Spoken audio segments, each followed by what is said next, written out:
Joel Larry and Patrick Shelton of Film Robot and Everything Film. Again, this is episode 6. Episode 6 of Season 2. Viv Leacock is our guest. Ladies and gentlemen, Viv Leacock, welcome to our little program here, the thing that has grown and grown and grown. And you got a nice full resume. We were just talking off air because I read you were Montreal born. I said, what was your memories of Montreal? It was all of 2 weeks. 2 months. 2 months, okay. 2 months, yeah. 2 months. Thank you for having me. My pleasure.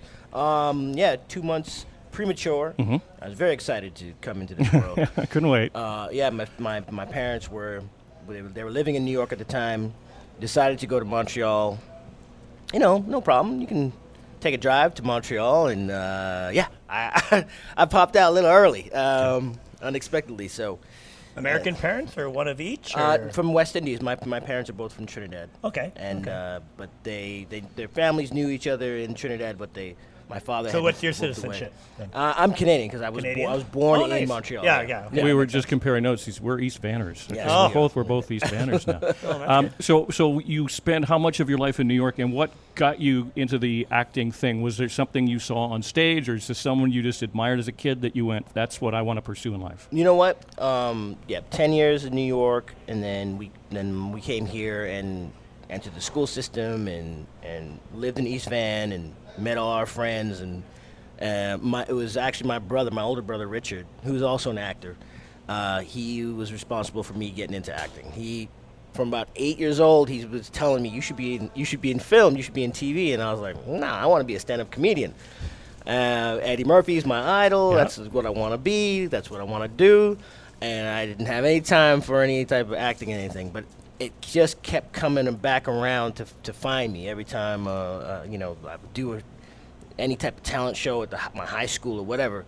Somebody would invariably, you should be an actor. And so finally, 17 years old, at a talent show in my high school, one of the judges was a local agent, and he approached me after the show and was like, "I want to represent you." To be an actor, and I was like, all right, I guess this acting thing just keeps coming back around. All right, let's do it. And booked the first thing I ever went out for, got a recurring gig on a TV show, and I was off to the races. And that's how I got into this. So no training, really? You just kind of self-trained? You kind of just jumped into it? It's from the streets, my man. That's how. That's the best training in the world is the streets. You know what I'm saying? That's right. Keep it real. Were you an engaging kid? Like, did you have this can't shut up personality that people saw in you? Totally. I've never been shy.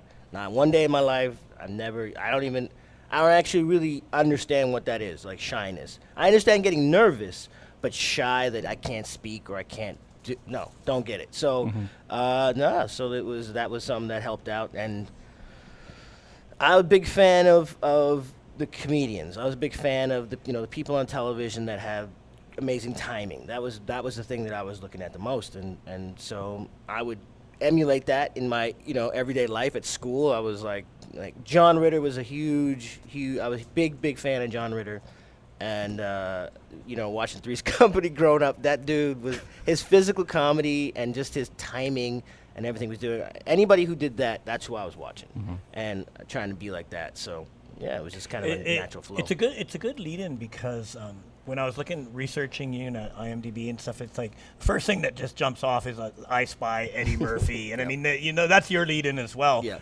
And, people just don't walk into, I now know Eddie Murphy, and, I think I'll be in a show with him. So I want you to fill in the blanks where, okay, you've just come from, you're a Canadian guy, and you're done, and then all of a sudden you're in I Spy. Like, how did this happen? There's got to be a really good little trip there. It's a very cool story, but it's basically, so from about 1998 onward, I was, doing bit parts here and there in film in Vancouver, film and television in Vancouver. A local casting director named Sue Browse, and there's Sue Browse and Lynn Carroll, but specifically Sue Browse, she was a big fan. She really liked what I was doing comedic-wise, and just she kept bigging me up. If there was a project that came into town and it was comedic, she'd call my agent saying, send Viv out for this. Okay. So here comes I Spy. Her and Lynn get I Spy. They're the casting directors that are attached to it. And so she brings me in it's like Eddie Murphy's right-hand man. That's like one of his assistants. Okay. So he plays a middleweight boxing champion in the movie, and the kind of fatal mistake that a lot of brothers made when they auditioned for the movie was they saw the word assistant, and they thought it meant professional assistant, so like suit and tie. No. Middleweight champion, boxing champion of the world doesn't roll with guys in suits. He rolls with guys that look like rappers. So I showed up with baggy leather pants, sunglasses. I look like Ja Rule when I rolled in. And it was to the point where all the guys in the waiting room were like, "What are you here for?" I'm like, "I'm here for the same part you are. You just didn't read the breakdown properly." So when I walked in, immediately the director, Betty Thomas, from Hill Street Blues fame, she reacted to the fact that it was so different than everybody else. And there's a funny story. She had actually told Sue, I was the last guy they brought in for the audition. She told Sue, if the next guy isn't funny, you're fired. So Sue owes me a bunch. No, I owe her, she owes me, because I ended up getting the part, impressed Betty Thomas, and just got a chance. And that was to work filmed with it Eddie. all over Vancouver, right? That was Vancouver and Budapest. Who else was in that? Was that Owen Wilson was in there. Owen Wilson was in it. Okay, Famke Janssen. Yeah, I'm just trying to remember. Yeah, Malcolm McDowell. Yeah, it was very cool. Our guest is Viv Leacock. It is everything filmed from the Shark Club in downtown Vancouver. You often hear the old adage, never meet your heroes, but you were a fan of Eddie Murphy. You met him. What was the bond like, and did he live up to expectation?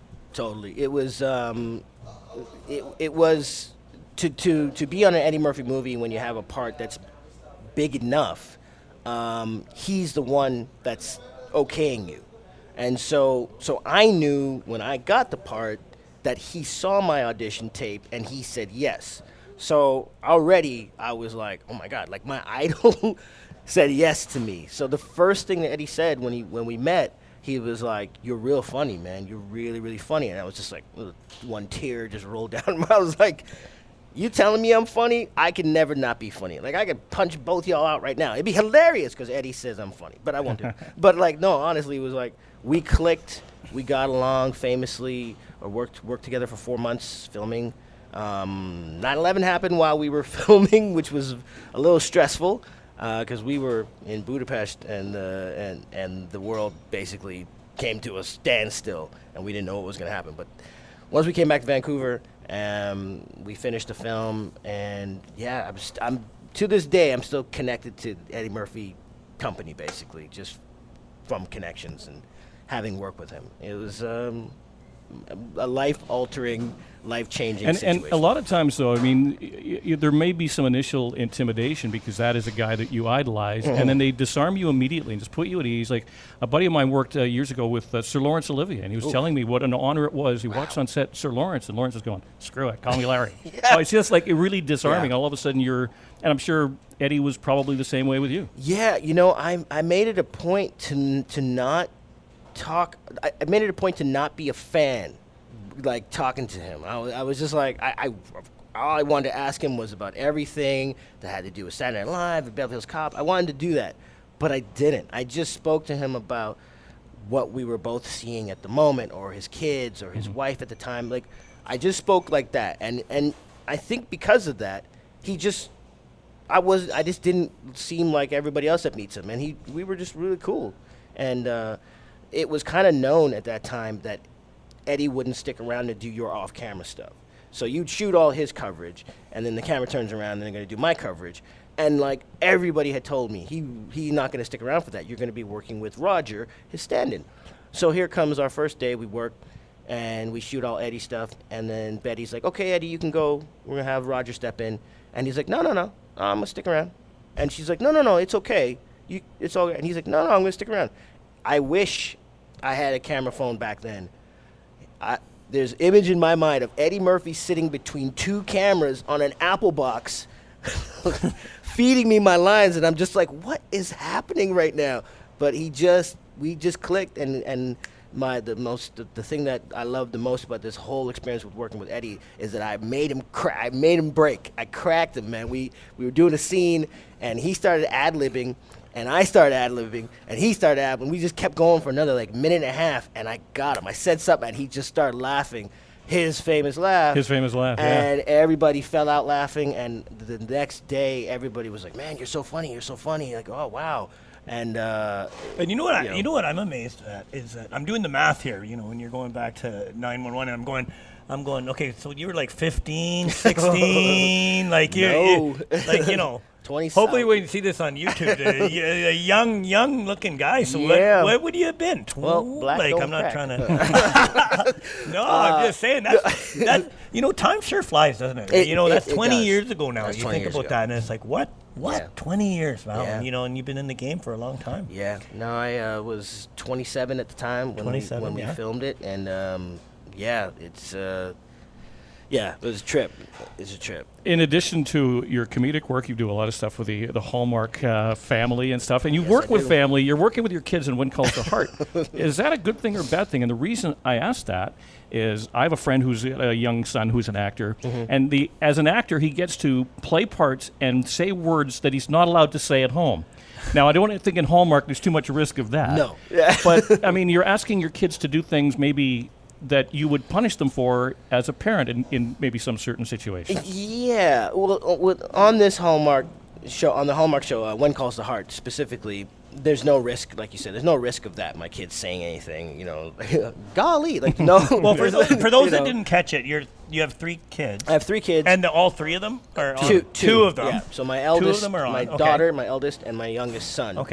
Play my kids on the show. So did they audition for that, or did you kind of? And they had to go through with other kids and after different combinations. Yeah. After I got the part, I didn't realize that the character had children of that age, of the age that my kids actually were. I didn't realize the kids were. Wow. So the daughter is supposed to be 14 and the son is supposed to be 10, and I'm like, oh, I have 2 kids that literally fit the bill.